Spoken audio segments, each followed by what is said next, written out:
Donc c'est encore moi, et donc on va continuer, et on va s'intéresser justement à les fonctions. Donc ici, ce qu'on a fait dans le main, on va utiliser des fonctions pour le faire. Maintenant, donc on va réutiliser ce truc, et on va utiliser inverser A et B. Maintenant, je vais coller le contenu ici, comme j'ai fait avec le printf, je ne sais pas si vous vous rappelez. Et je vais tout simplement faire exactement la même chose. Ok? Donc ça devrait pas vous surprendre. Ça devrait fonctionner, d'accord? Puisque j'ai fait pareil que tout à l'heure. Puisque j'appelle la fonction ici avec A et B. Et voilà, je crée un C, blabla, j'inverse. Alors je lance le truc. Et là, je suis surpris. Si je me mets à votre place, je suis surpris de voir qu'en fait, rien n'a marché. Alors, pourtant, je vais essayer de suivre ce que je fais. Donc, je vais récupérer cette ligne. Je vais commenter ces deux-là. Celle-ci et celle-ci. Et je vais faire ici et là. Voilà, d'accord? C'est la même chose si vous voulez. Enfin, entre guillemets. Et ici, je vois 1, 2, 2, 1. Ok? Donc, si vous n'avez pas compris, mettez en pause et essayez d'analyser ce que j'ai fait. Et par contre, là, ça marche. Waouh! Alors, ça, c'est un truc très important pour les fonctions. C'est qu'en fait, je vais vous montrer. Même si ce code-là paraît juste, donc je le relance, voilà, ça ne fonctionne pas. Pourquoi? Donc, c'est un truc très important pour les fonctions. C'est qu'en fait, vous avez. Voilà, je vais virer ces immondices. Très bien, si je prenais le stylo du bon côté, ça marcherait mieux. Donc, en fait, quand vous créez, je vous ai dit qu'en en mémoire, vous avez la mémoire là. Quand vous créez un programme, ici la fonction main par exemple, va se mettre en mémoire et va prendre des emplacements en mémoire, d'accord? Qui vont contenir ici entier A et entier B. Donc, en fait, des espaces vont être réservés ici pour A, ici pour B. Ce que je marque, c'est le nom de la variable. Alors, à la limite, on va plutôt le marquer sur le côté. Voilà, le nom de la variable en général à droite, par exemple, et le contenu de la variable, ici au milieu, ici 1 et ici 2. Ok? Donc c'est des entiers, int et int. Ok, donc en fait voilà ce qu'il fait lors de la fonction main. Mais le truc, c'est que, en fait, comme je vous ai dit, à la fin de la fonction main, vous avez quelque chose comme... c'est-à-dire à la fin de la fonction main, la mémoire va être effacée. C'est-à-dire que, bien évidemment, quand le programme sera terminé, quand il arrivera ici, quand la fonction main sera finie, il va effacer ça de votre ordinateur. Évidemment. Puisque vous imaginez, si vous lancez, à chaque fois que vous lancez un programme, vous gardez en mémoire les variables du programme d'avant. Ça serait scandaleux. Donc en fait, à chaque fois que vous quittez la fonction main, ces-là sont écrasés. Et ben, c'est exactement pareil pour les variables. Pour les variables, moi.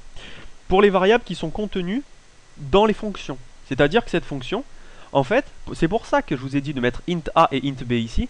Parce qu'en fait, il s'agit d'un a complètement différent. C'est ça qui est très subtil. En fait, dans une fonction, il va créer deux nouvelles variables qui s'appelleront a et b. C'est pour ça qu'il y a des ici dans cette ligne entre les parenthèses, il y a des int a et int b. Parce qu'en fait, ce sont des déclarations. Des déclarations, c'est prendre l'espace en mémoire. Donc en fait, il y a deux a et deux b. Alors, c'est pas très intelligent d'avoir mis A et B. Normalement, vous pouvez tout remplacer avec X et Y, par exemple, si vous voulez être propre. Mais je voulais bien vous mettre A et B pour bien vous montrer que c'est deux variables différentes. Alors, on va essayer de suivre que fait ce programme. Il y a la variable A, ici. Donc, c'est ce que j'ai fait tout à l'heure. Il est égal à 1. Int B est égal à 2. Ok, c'est ça. Ensuite, afficher la valeur de A et B. Bon, il affiche 1, il affiche 2. Bon, ça, logique. Ensuite, il va lancer inverser AB. Et en fait, ce qu'il faut lire, c'est int A égale la valeur de A. En fait, ceci sont des valeurs. A, la valeur de A et la valeur de B. Donc int A va être ici égal à A. C'est comme ça qu'il faut le lire en fait. Int A va être égal à A, ici, 1 donc. Et ensuite int B sera égal à B. Donc int B, ici, sera égal à B. Ok. Donc ici, vous avez donc un nouveau C qui va être créé, d'accord. C, je vais décaler celui-là un peu vers le bas, voilà. Ici, donc C qui va être créé. Et qui va contenir quoi? Pour l'instant, rien du tout. Après, sur la ligne d'après, c'est, enfin quelque chose, mais que vous connaissez pas le contenu, vous maîtrisez pas son contenu, quoi.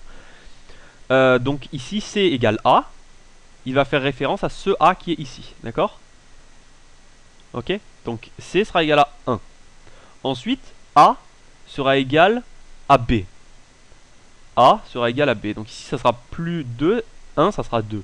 Et ensuite, B est égal à C, B est égal à C, 2 est égal à 1. Ok. Donc là, tout se passe bien. Si on affiche comme tout à l'heure avec les printf au début de la fonction et à la fin de la fonction, vous avez bien 1, 2, 2, 1. Par contre, en fait, dès que vous arrivez ici, comme la fonction main écrase son contenu après le crochet, eh ben, la fonction inversée va faire exactement la même chose. Et va en fait supprimer tout ça.